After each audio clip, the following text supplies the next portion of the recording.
हाय दोस्तों, स्वागत है आपका हमारे चैनल स्टोरी संसार में।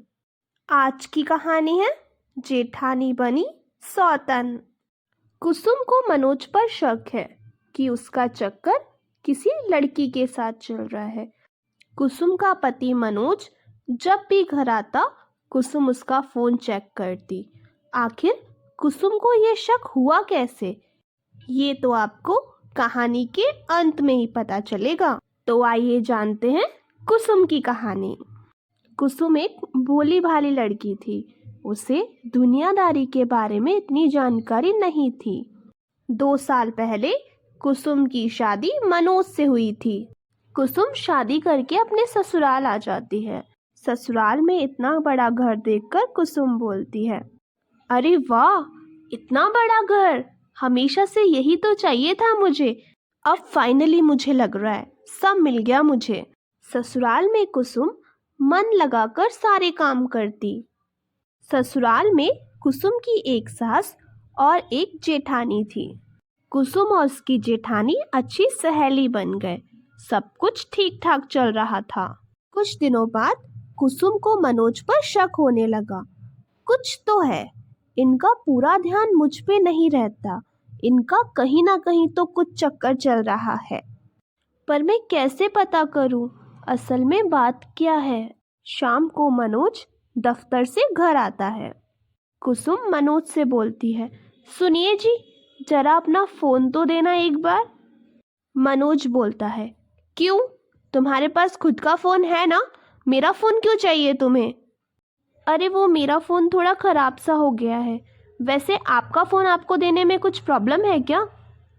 मनोज बोलता है, नहीं नहीं, प्रॉब्लम किस चीज़ की?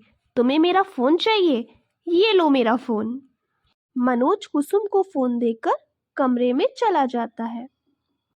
कुसुम ने पूरा फ़ोन के मैसेजेस और कॉल रिकॉर्ड्स चेक किया, लेकिन उसे कुछ भी नहीं मिला।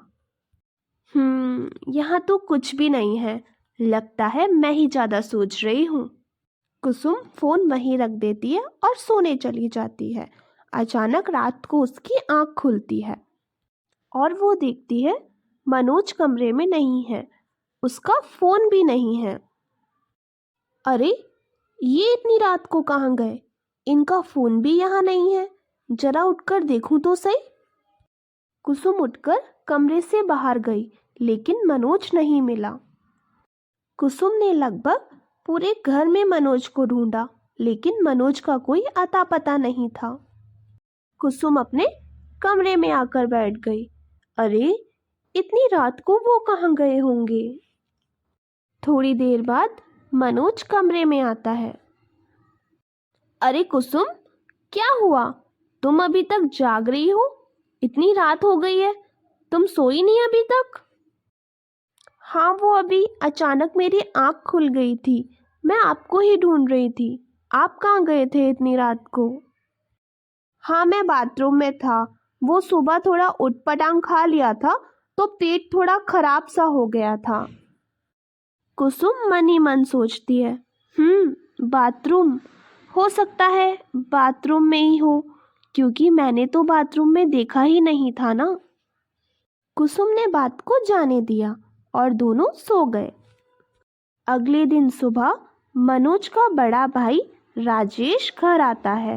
राजेश शहर में एक बड़ी कंपनी में जॉब करता है, जो महीने में केवल एक बार ही घर आता है।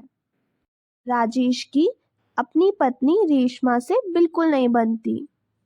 जानकी रेशमा को समझाती है, बड़ी बहू, अब तो राजेश से मत लड़ना, छोटी बहू पे क्या असर पड़ेगा तुम्हारी लड़ाई का। हाँ, सारी लड़ाई मैं ही तो करती हूँ, आपका बेटा राजेश तो बहुत शरीफ है।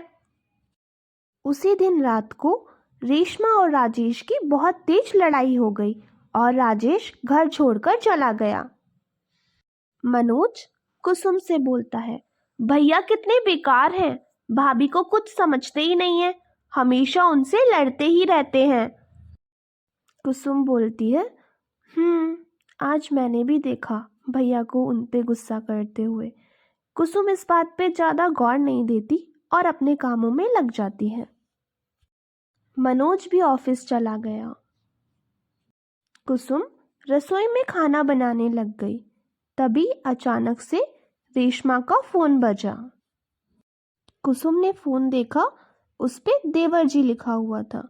कुसुम ने सोचा, मेरा फोन तो मेरे पास ही है, फिर ये भाभी को क्यों फोन कर रहे हैं। कुसुम जैसे ही फोन उठाती है, वहां से मनोज बोलता है, हेलो डार्लिंग, कैसी हो? खाना बन गया क्या? अगर बन गया है तो मुझे अपने हाथों से खिला दो ना। कुसुम फोन कट कर देती है। मनोज की बात सुनकर कुसुम को तो जैसे सदमा ही लग जाता है। क्या मेरे पति का चक्कर, वो भी मेरी जेठानी से? ऐसे कैसे हो सकता है? मुझे बहुत घबराहट हो रही है। अभी जाके दीदी से पूछूं क्या? नहीं नहीं, अगर मैंने उनसे पूछा तो वो बोलेंगी इसका सबूत क्या है, और मेरे पास तो इसका कोई सबूत नहीं है। मुझे पहले सबूत इकट्ठा करना होगा। कुसुम ने किसी को कुछ नहीं बताया। रोज की तरह कुसुम अपना काम करने लगी। ऐसे ही शाम हो जाती है। रोज की तरह कुसुम मनोज को चाय देती है। कुसुम ने ऐसा बर्ताव किया जैसे सब कुछ ठीक है। मुझे इनके खिलाफ सबूत इकट्ठा करना होगा, नहीं तो कोई भी मेरी बात पे यकीन नहीं करेगा। रात को मनोज छुपते छुपाते वापस रेशमा के कमरे में जाता है। कुसुम भी उसके पीछे पीछे जाती है। कुसुम देखती है मनोज रेशमा के कमरे में गया है। थोड़ा सा दरवाजा साइड से खुला हुआ था। कुसुम अपना फोन उठाती है और रिकॉर्डिंग करना शुरू कर देती है। आज तो जो भी होगा वो सब इस कैमरे में कैद हो जाएगा। रेशमा मनोज से बोलती है, मनोज तुम चिंता मत करो, सब कुछ ठीक हो जाएगा। रेशमा, भैया तुमसे इतना झगड़ा करते हैं, मुझे बिल्कुल भी अच्छा नहीं लगता। कोई बात नहीं, मैं तुम्हारे भैया से प्यार थोड़ी ना करती हूँ, मैं तो तुमसे प्यार करती हूँ। और तुम चिंता मत करो, हम दोनों के रिश्ते के बारे में किसी को कुछ पता नहीं चलेगा। कुसुम बाहर खड़ी खड़ी सब कुछ रिकॉर्ड कर लेती है। कुसुम को तो मानो अपनी आंखों और कानों पर यकीन ही नहीं हो रहा था। ये जो मैं देख रही हूँ वो सच है ना? मुझे तो यकीन ही नहीं हो रहा है। लेकिन कुसुम किसी को कुछ नहीं कहती, चुपचाप अपने कमरे में आकर सो जाती है। ऐसे ही कुछ दिन और गुजर गए। मनोज और रेशमा रोज रात को यूं ही मिलते। ऐसे ही 1 महीना और बीत जाता है। एक दिन सुबह राजेश अपने घर वापस आता है। सब लोग खाना खाने बैठे। पहला निवाला खाते ही राजेश रेशमा पर बहुत तेज चिल्लाया, क्या खाना बनाया तुमने? ऐसा खाना बनाते हैं? हाँ तो खुद ही बना लिया करो, मुझ पर चिल्लाने की जरूरत नहीं है तुमको। जानकी अपने बेटे राजेश से बोलती है, हमेशा क्यों झगड़ता है बहू से? तेरा भाई भी तो है, वो कभी झगड़ता है अपनी पत्नी से? शाम को वापस राजेश और रेशमा की लड़ाई हो जाती है। जानकी बोलती है, तुम दोनों को मैंने कितना समझाया है, तुम दोनों आपस में मत लड़ा करो। तभी राजेश बोलता है, माँ आप बीच में मत बोलो, मैंने आपको कितनी बार बोला था मुझे इस लड़की से शादी नहीं करनी है, पर आपने मेरी शादी जबरदस्ती करवाई है। आज देख लो मेरी इससे बिल्कुल नहीं बनती। हाँ तो तेरी बात थोड़ी सुनूंगी मैं तेरी माँ हूँ, मैं जो बोलूंगी वही तू करेगा ना। मनोज कुछ नहीं बोला, लेकिन कुसुम इस बार चुप नहीं रह सकी। उसने बोला, माँ जी ये आपने बहुत गलत किया, किसी की गर्लफ्रेंड की शादी आपने जबरदस्ती किसी और से करवा दी, ये आपने सही नहीं किया। सब लोग कुसुम की तरफ देखने लगे। मनोज मन ही मन सोचने लगा, कहीं कुसुम को सब कुछ पता तो नहीं चल गया। जानकी को कुसुम की बात सुनकर बहुत तेज गुस्सा आ जाता है और वो बोलती है, बहू, तुम कहना क्या चाहती हो? साफ साफ बोलो। मैं सिर्फ इतना कहना चाहती हूँ, राजेश भैया और रेशमा दी एक दूसरे से प्यार नहीं करते हैं।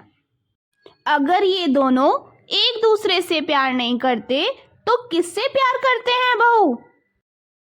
कुसुम कहती है, माँ जी, रेशमा दी मेरे पति मनोज से प्यार करती है।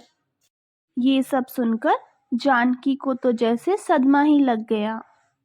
बहू, तुझे पता भी है तू क्या कह रही है? ये क्या कह रही है तू? ये नहीं हो सकता। तभी राजेश बोलता है, हाँ माँ, कुसुम एकदम सच कह रही है। कुसुम बोलती है, क्या भैया, मतलब आपको भी सब कुछ पता है? मैं कॉलेज से इन दोनों के बारे में जानता हूँ माँ। मैंने कॉलेज में इन दोनों को एक साथ कई बार देखा था, पर जब आपने मेरी शादी रेशमा के साथ फिक्स कर दी, मैं चौंक गया और कुछ बोल नहीं पाया। मनोज बोलता है, हाँ कुसुम, ये बात सच है। हमारे घर में लव मैरिज को मान्यता नहीं दी जाती, इसीलिए मैंने माँ को कभी कुछ नहीं बताया। लेकिन माँ, मैंने तो आपसे कहा था ना, मुझे इस लड़की से शादी नहीं करनी है। फिर भी आपने मेरी शादी इस लड़की से जबरदस्ती करवा दी। मेरी जिंदगी ही खराब कर दी माँ आपने। मेरे साथ साथ आपने 4 जिंदगी और खराब कर दी। जानकी को अपनी गलती का एहसास हो गया। मुझे माफ कर दो, मुझे माफ कर दो तुम लोग। मैंने बहुत बड़ी गलती कर दी। मैं अब समझ गई हूँ, प्यार को कोई नहीं हरा सकता। बोलो, मेरी क्या सजा होगी? कुसुम बोलती है, कुछ भी नहीं, आपको मनोज और रेशमा दी की शादी करवानी होगी बस। जानकी मान गई और उसने मनोज और रेशमा की शादी करवा दी। आखिर ऐसे दिखावे की शादी से तो प्यार भरी शादी ज़्यादा अच्छी है ना। कुसुम और राजेश ने भी अपना अपना रास्ता देख लिया। आखिरकार प्यार की जीत हुई। दोस्तों, आपको ये हमारी कहानी कैसी लगी हमें कमेंट में ज़रूर बताइएगा। साथ ही वीडियो को लाइक और चैनल को सब्सक्राइब भी कीजिएगा। धन्यवाद।